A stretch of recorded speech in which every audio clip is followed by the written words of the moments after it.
Hey, this is Pianotorious. Thanks to NoReset for having me here. I'm going to be running the second quest of Castlevania 3 using a specific character, Sypha. Luckily, they don't need too much introduction thanks to the Netflix series, but that being said, I'm going to go ahead and get this started. The way second quest works is after you've beaten the game, you start again from level 1 with new enemies and that sort of thing. I'll explain as I go. But yeah, I have to password in to get to that, and this is the password basically that I got after beating the game and then dying. So here we go. So I'll count you off to start the time if that's okay. All right, ready when you are. So 3, 2, 1, go. Yeah, let's go. All right. Now, for those of you familiar with the game, you'll probably notice there are enemies on this first screen. There are not usually enemies on this first screen. That is a second quest thing. Basically, it is put new enemies where there used to not be any. Another one of the changes is I am taking basically full damage throughout the game. Originally, it would have been scaled to where I only took 2 bars of damage per hit on this stage, and it progressed up to 4 as I got to Dracula's castle. Well, it started me off right from the bat taking 4 damage, so as a result, actually, stage 1 is very hard, believe it or not. So it's entirely possible that I will have to take safety strats or get meat on the stage, which is normally completely unheard of. Another thing that, if you were traumatized with the previous one, you may want to look away, because, yeah, guy throwing bones. Luckily they hadn't invented Big Bone yet. This game takes place in the 14th century or 15th century, so yeah, that technology was not yet invented as far as I know. And another one of the really big gatekeepers of Second Quest are these bouncing skulls. Basically, anywhere there were Medusa heads in First Quest, you're going to get these bouncing skulls now. And they are, their movement is very random. Basically, they can change directions on you every half second or so. Essentially, what I have to do is actually a little bit how people play Richter and Simon in Super Smash Bros. I kind of have to zone them, just so that I don't get into bad situations. Oh, and yeah, see, that happens because they increased the spawn rate of the bats on this screen. So it gets pretty chaotic. That's okay. I mean, this is normal. Okay, this is maybe a little worse than normal, but don't worry, I'll hang in there. Yeah, this run has, unfortunately, quite a bit of RNG in it, so all of the dying and general craziness that you're going to see is all part of the show. Just enjoy it, and yeah. So basically they did that because they felt the first quest was too easy. Right, exactly. I have the feeling this is the game that Konami really wanted to make, and somebody came in and was like, guys, this is ridiculous. But yeah, so brand new sprites, such as the skulls that I talked about, more damage, and those bone pillars actually, this doesn't really come into play and make a big difference until some of the later stages, but those bone pillars are actually really nasty now. They still shoot like they normally did, but for every shot, every series of shots they do, like they'll either shoot a series of 2 or 3, my gosh, pardon me. I better focus here, or I'm going to continue on stage 1.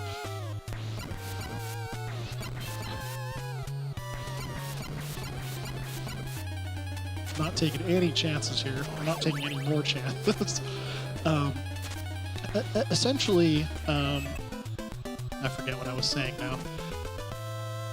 One of the mechanics I'll go ahead and explain is that for Trevor, he has something called shot multipliers.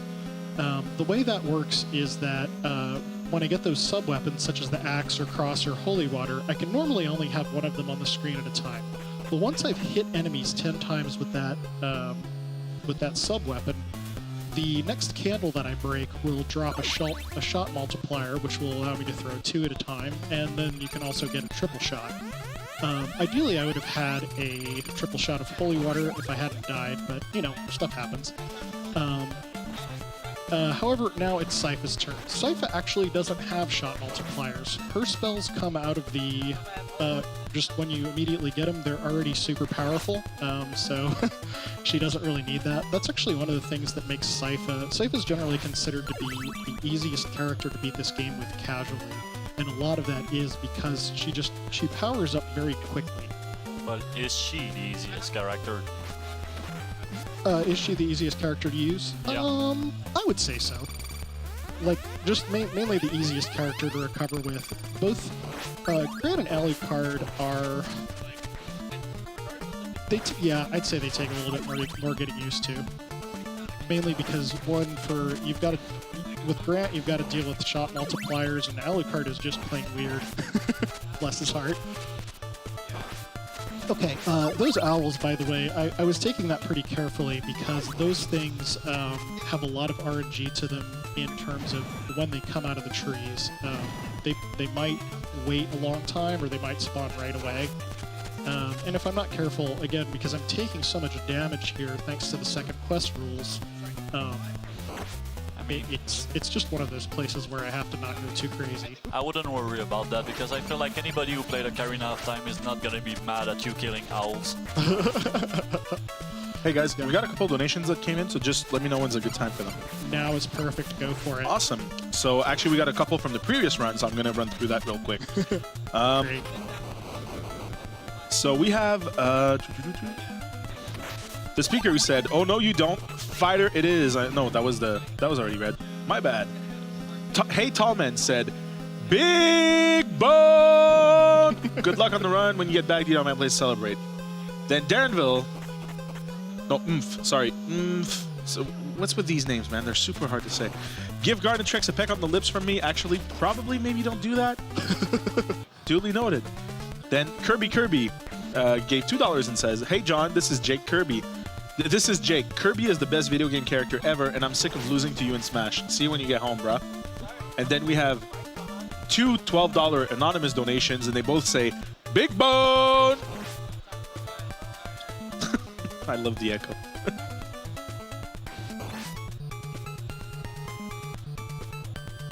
Okay, so basically what I'm trying to do here, I explained about the shot multipliers earlier. I would like to get to at least a double shot with my cross if I can. No promises that's actually going to happen here, but I'm going to try for it.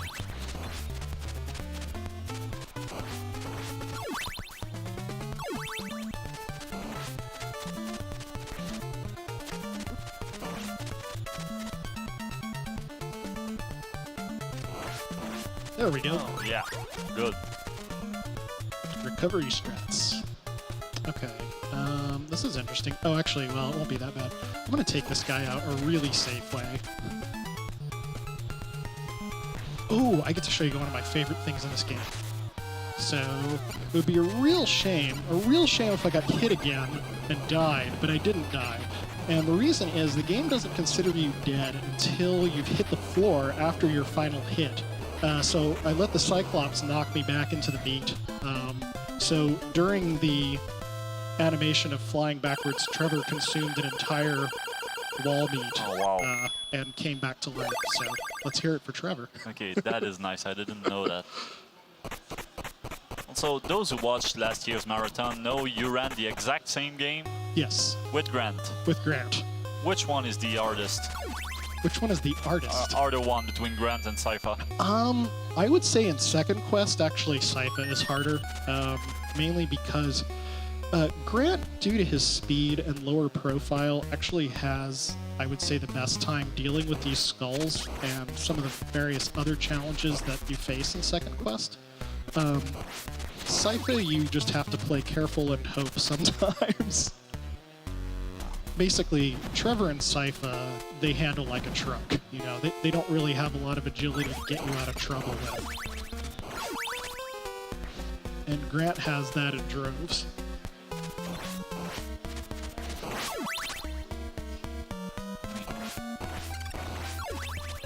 Everybody who hates Medusa Head just cannot stand those skeletons. Nice little. Oh, by the way, so a very important mechanic that I'm going to be using a ton in this run is going to be Sypha's ice boosts. Basically, whenever she freezes enemies, she can climb on top of them and use them to one of the big things that you can do. Normally, this game is actually very solid about not letting you clip through ceilings. However, don't blink or you'll miss this room. However, if you can freeze an enemy or a projectile in about the position that I did, you can actually get through solid ceilings. Basically, you have to be very careful about the height of that, though. Essentially, if there is a ceiling directly above you, like 2 blocks above where you were standing, the game just doesn't let you jump at all. So it's like I have to be about a half block above that, and then I'm okay. Also, I noticed that there cannot be more than 2 bats at the same time on the screen. By freezing them, you kind of delay their spawn. Actually, yes, that is one of the benefits of freezing them.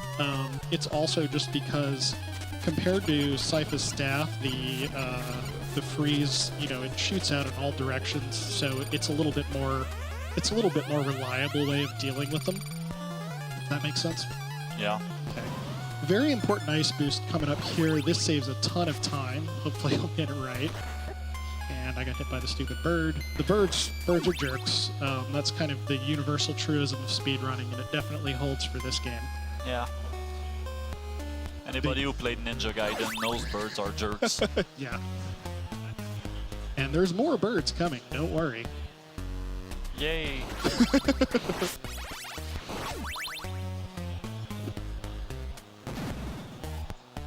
By the way, so normally I would have, at the end of stage 3, which I'm already past, there was a fight with the Cyclops. That's where I would have recruited Sypha in the first quest. And normally it's actually impossible in the US version to have ice at all in this level. So these skips that I'm able to do are actually unique to second quest.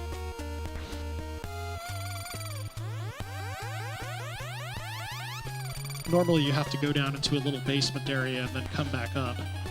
But I just hopped right over that wall. Now Grant, if I was using Grant for example, he has a higher jump than the other characters and can climb walls, so he would just scale right over that with no problem. Which is one of the many reasons my time estimate for Sypha is was significantly longer. I think I put in 36 minutes for Grant, and the world record for that is under 25. Wow. The world record for Sypha, although not nearly as optimized, because I'm the only one that's bothered to run this category, but it's more like, I think it's 30:16 right now. I actually got a world record while I was practicing for this marathon, so thank you for the motivation, guys. Really? That's yep. Nice. This next stage Well, is... just do another one. Yeah. Yeah, sure. Yeah, I'll try. This next stage is very red. Also has one of my favorite music themes, so enjoy bobbing to that. Now, if I do this right, you're probably going to notice something a little bit fishy looking happen, and I'll kind of explain it once I do it. If not, I'll try to do it later in the run. Okay. So here we go. I'm just going to climb here, and don't mind me. I'm just climbing up some stairs. There's really nothing to see here. Actually, okay, so what happened is... Yeah, you're gonna need to explain this. So what happened was, for some reason, if you freeze an enemy at the very base of the staircase, it just decides to shift your character's position over a little bit when you start to climb them. And then the second part of that equation is if that staircase ends on like a ledge, like, sorry, 1 second. If that staircase ends on a ledge, basically, like in that case, you see right there, I did the same thing, but it didn't have any weird effects because I climbed up through a solid floor. But if it ends on a ledge, basically the game, for whatever reason, just does not seem to realize that you've hit the top of the staircase, and you just keep on climbing until you hit solid ground, as it were. That same mechanic can actually be triggered by Grant just by switching characters at the bottom of the screen, and that is used to trigger a wrong warp in any percent, because basically if you climb off the top of a screen and the game didn't already have something loaded up above you, it just goes into glitch land. A lot of times, really, that just gets you stuck, but some very clever folks, I believe it was a guy named Produx, figured out a way to manipulate that into, I think basically an arbitrary code execution. Products discovered that? Yeah.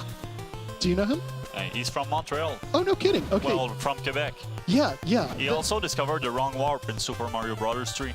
Yeah, he's definitely very good at that. But yeah, he's the one that discovered the wrong warp for Castlevania 3.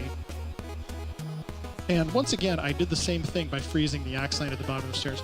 This room, it was actually, as far as using this glitch, this was the most important one because you know how I mentioned that there's a randomized cooldown between shots from the bone pillars, and you've got all those stairs that you were climbing up.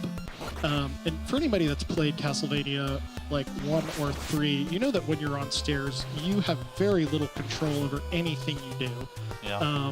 So you're extremely vulnerable, and you end up having to take that very slow. Well, using the disalign trick there allows me to get through that room with basically almost 100% consistency. It's interesting to note that generally the ice is useless against the boss themselves, but you can freeze Frankenstein's blocks. That does sometimes, I didn't need to do it there, I was just showing it off, but sometimes that lets me get out of bad situations, like if he stomps and a bunch of ceiling blocks fall, and maybe I messed up and haven't damaged him enough, and I need to like dodge, and I can't just mash him down. I found that using ice there is very useful. Okay, now this next stage, the first part isn't too terrible. The last part is probably one of the worst sections in terms of RNG. I'll kind of explain that when I get to it. But there's another kind of neat little Easter egg mechanic here. Oh, yeah. Yeah. Sypha is actually able to freeze the water. Notice though, like my ice spell didn't actually hit the water, it hit the bird, but for some reason the water froze anyway. The mechanics are fiddly at best. And by the way, I should mention, you know, like we kind of laugh about the glitches in these games, but, you know, I have enormous respect for the programmers and testers that worked on this stuff, because, I mean, a lot of it, especially back in the old NES days, was either very primitive C, I think, or more likely just hand-coded 6502 assembly. And, like, given that, this game is actually remarkably solid. Oh, that bat's bad. I mean, just the water freezing mechanic is right. pretty surprising for an NES game. Yeah, and I think it's probably something that, you know, I think it was more of an Easter egg than something that they were concerned about as a core game mechanic, but most of the core game mechanics in this game are surprisingly hard to glitch out. Like, for example, like, you can't damage boost yourself through a floor. You have to do something special, like freeze an enemy in a weird position or something like that, to even be able to go through places sometimes faster than the game intended for you to. Oh, that, by the way, you notice that spell book falling out of that fish man? That was a random drop.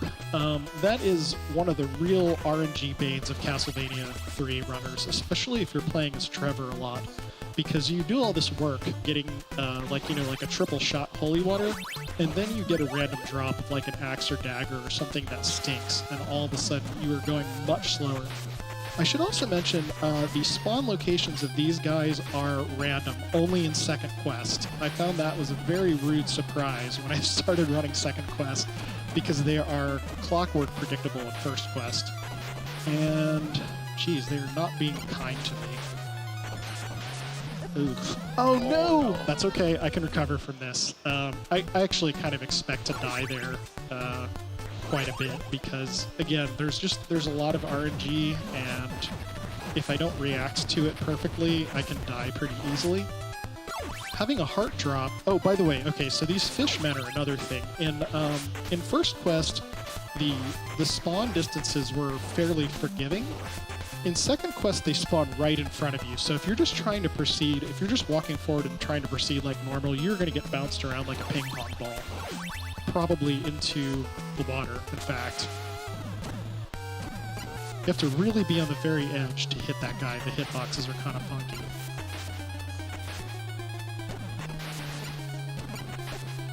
I'm taking damage, but that's okay. This is actually good. All right, one more hit, and we're through this. All right. What I think I'm going to do, the way this game works is you have 3 lives, and that'll spawn. If you die, you'll go back to a checkpoint. So what I'm going to do here is I'm actually going to go ahead and die at the beginning of this stage and take a continue so that I can get my lives back. I'm not proud of this. Yeah. Well, that makes sense. But you know, sooner or later, I'm going to have to get through this run so you can get back to the rest of the evening. I mean, wasting 10 seconds there to save a minute, later. Exactly. That's the idea. I did not want to get hit there, but that's right. Okay, now one of the trickier ice boosts is coming up at the end of this room. I've got to damage boost on top of an enemy and freeze him kind of at the same time. Let's see if I can do that. Got it. Oh, yeah. Yeah, that's a tricky one. Ironically, First try. Yeah. Thank you. Yeah. Yeah, it's kind of first try or nothing. I can sometimes recover if I mess up the initial one, but it's pretty sketchy at that point. Gotta focus here, because death is very possible in this section just from taking too much damage. Or you notice how close I came to that fireball. If I had contacted, I would have gone in the pit. You guys also might recognize this music from the previous run. It's a track called Aquarius, and it's a really good one. It's a lot of people's favorite, actually. I think. Well, it's mine. Yeah. Oh, cool. Yeah, beginning, which is the stage of the music on the first stage. I think that was also in. I think I also heard that playing, and the final boss music is also remixed in Circle of the Moon, I believe. We'll save that for this. Okay, this jump is actually pretty nasty. It's got about a 5-pixel window, and it's mandatory for these 2 characters. So that was actually really sadistic of Konami to put that in there. Yeep. Okay, now I'm freezing the birds. I mentioned fighting random weapon drops are one of the things. I really want to keep my ice spell from now until the next stage because it'll let me do some more skips. And frozen enemies, by the way, they always, if you freeze an enemy, it always dies in 1 hit. So Sypha is actually like really powerful for dealing with regular enemies as well, like Axe Knights and things, Bone Pillars that normally require you to sit there and whip away at them for a really long time. Sypha just takes them out with ease. Anyway, a frozen enemy is never going to drop a random weapon on me. So basically just for marathon safety's sake is why I'm being so picky about freezing everything before I kill it whenever possible. Now this is a triple boss rush. It's essentially, you can tell they were really proud of this Cyclops guy because they make you fight him. They make you fight him a heck of a lot. Well, this is the 3rd time. Yeah, exactly. Let me not get hit again. Let me not get hit again. Okay, good. Basically, the kind of safe strat for the Cyclops is to just fake him out and get him to swing his hammer and then whip him. And this next guy, if y'all remember Cookie Monster from basically Dracula's final form from Castlevania 1, he fights almost identical to that. He's going to jump over me and just kind of let me wail on him, but eventually he'll shoot 3 fireballs, which can be quite dangerous because they do extra damage. They'll actually do 5 damage to Trevor. They might so it would have killed you. Say that again? It would have killed you, basically. Yeah, I think so. Because you got 5 HP left. Right, exactly. But he's totally predictable, so unless I mess up my whipping or something like that, it's really not a big deal. So you know exactly how many times he's going to jump before shooting fireballs. Yes. In fact, like I use with Grant, I actually watch his wing beats to tell exactly when he's going to shoot, because with Grant I just have to scoot out of the way a little bit. So I was more stressed than you were. Yeah. Yeah, I should have let you guys know. It's no big deal. It's all good. There's actually, in first quest, I know it's bad form to tell people about tricks that you're not doing, but in first quest, there's actually a double ice boost that can be done. You freeze one of the zombies, and then freeze one of the bats, and it saves a lot of time. The thing is, though, I didn't even get a chance to really talk about it, but there were normally zombies there. Those were replaced by a new enemy, which I believe are called ghouls, that walk faster and take... Oops. Okay, there we go. Nice. Yeah, nice little bone skip there. Okay, let me try not to get hit anymore, because I'd rather be able to take a damage boost on death. And another little ice skip here, which is fairly easy and saves a lot of time. No, you don't. Okay. Sometimes you have to be very stern with the blob. Yeah, this one really tried. Yeah. And by the way, I think it's kind of cool that in the speedrun, in the normal route, you do end up using all 3 of Sypha's spells. This one is a lightning orb. You'll see it fairly shortly on death. Fairly what? Fairly shortly, sorry. The lag jump is a little stressful.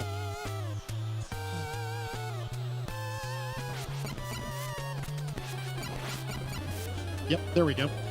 The spell is so powerful. It's really powerful. There is kind of an exception to it, though, in the sense that you have to get it to... You don't want it to hit too close to the boss, because if you do, it actually takes kind of a damage penalty. I think they figured in the Japanese version, they decided it was just too powerful. The Japanese version doesn't have that limitation. So that's why I was trying to stand back a bit. If you ever watch runs of the Japanese Sypha route, they'll actually like put themselves right in the boss's hitbox as it spawns and immediately throw lightning. And the boss will usually lose the majority of its life in one shot from that. Okay. Yeah, well, as we said earlier, this is like the only game in existence that is easier in the Japanese version. Oh, well that was, okay, that was a random drop, but that's actually not a big deal. I think I can adjust for this. I might have spoken too soon. Okay. I think I've got this in hand. Yeah, alright, we're good. They may drop one more flea man, but it's not a big deal. I'm a little bummed about being down this much health, but I'll do the best I can.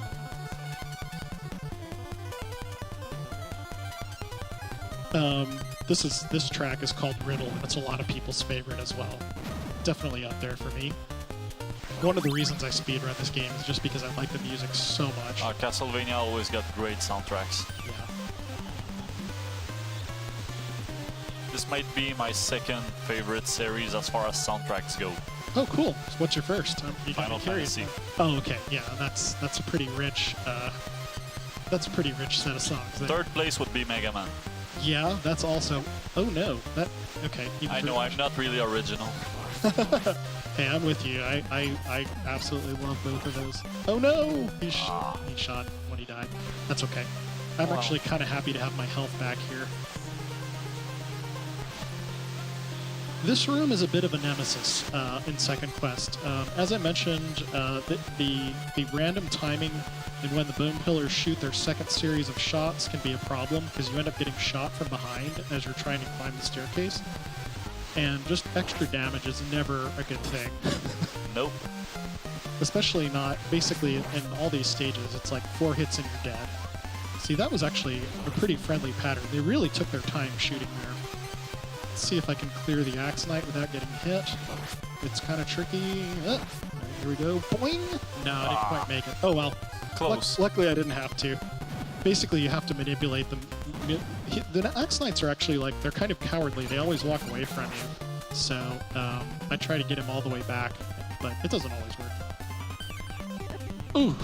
I forgot to mention, those guys are also new in Second Quest. In First Quest, they're just guys that hold their spear vertically, and they don't stab you with it. I didn't actually mean to show off the spear stab animation there, but enjoy. Oh, hitbox. Yeah, yeah, exactly. Sorry, didn't mean to scare you.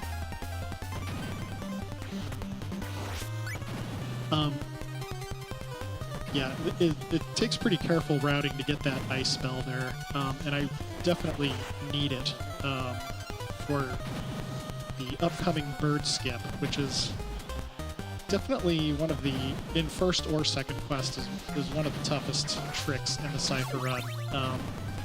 I'll explain it to you when I get to it. Otherwise, I'm in an auto-scroller, so if you guys have any donations to read, by all means, go for it.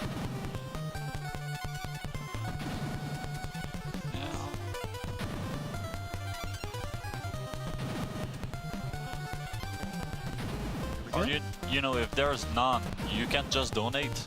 Okay. So we got you gave us something to read. There you go. That's a good idea. Another bat's coming. Okay, sometimes the bat spawns from right in front of the door and scares the daylights out of me. Okay, more frozen water. Yeah, more frozen water, exactly. And maybe, okay, I was taking it very careful because a bad weapon drop from that fishman. Oh, and I got this like on the first try. Oh, that's amazing. A lot of times I really struggle with that. All right, Bird, where are you going? I don't want to get any more damage on me. And Steve the Skull makes another appearance, trying to knock me off of this spinning bridge. Basically, if I jump here, the bridge flips and I fall through it. So that's a little scary, especially when you got these nasty skull things flying at you. And here we're at the Doppelganger, which is normally one of the toughest bosses in the game. But there's ways of tricking the AI out. Let's see if I can get it. It's not, he's being kind of difficult. He or she, I guess it's she when it's Sypha. Okay, yeah. Well, it's dead. Yeah, it's dead, whatever it was. I mean, and now we're at the final stage. Dark Link was harder than that. Yep.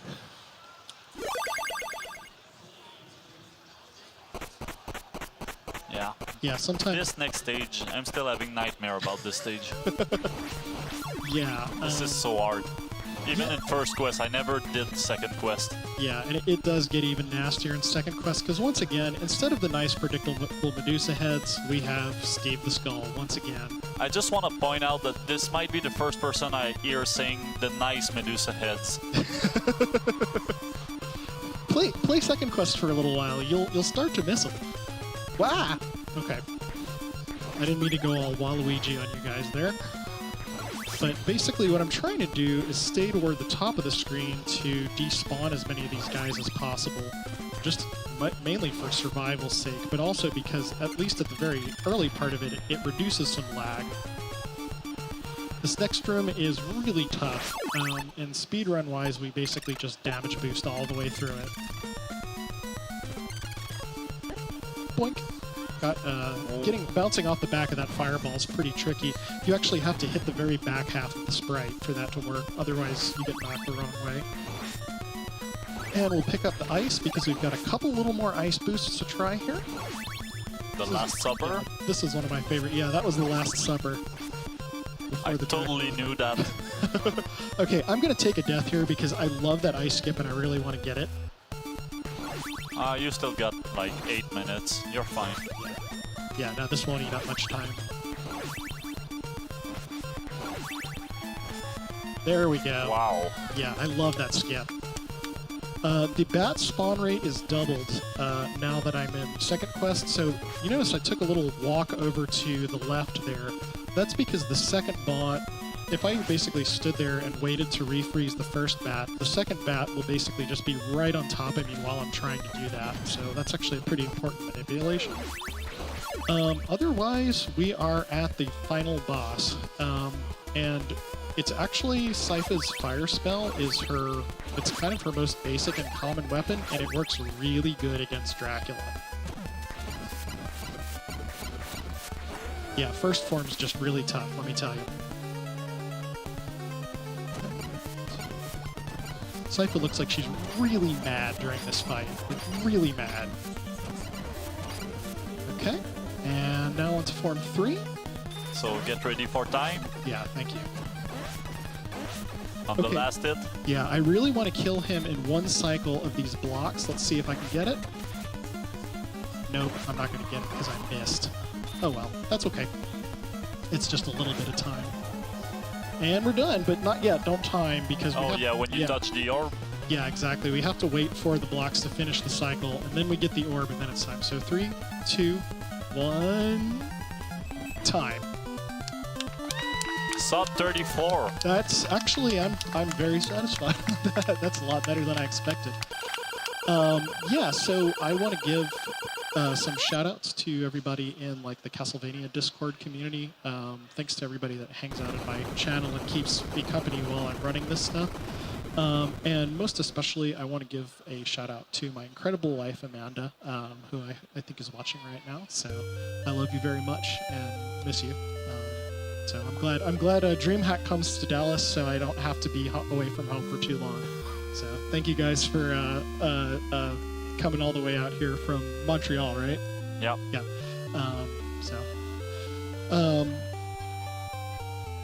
So we get a little bit of story here, and pretty much the only difference you get from FA? I always thought PH. that is pretty. Yeah, PH seems to be the canon spelling, but I guess they haven't nailed it down yet. It is. I'm pretty sure it's consistently SYFA in this game. And really the only difference in the ending is you get the names of like the programming staff and everything in the credits, it just had the names of the characters in first quest. But yeah, with that, I'm basically done. So. All right. Well, Awesome. thanks, Pianotorious. That was great. Okay. Never mind. I was gonna say, thank you so much for that awesome Castlevania run, Pianotorious. We bet. really enjoyed it. Thank you. All right, so coming up, it's going to be Perfect Dark with Mooman.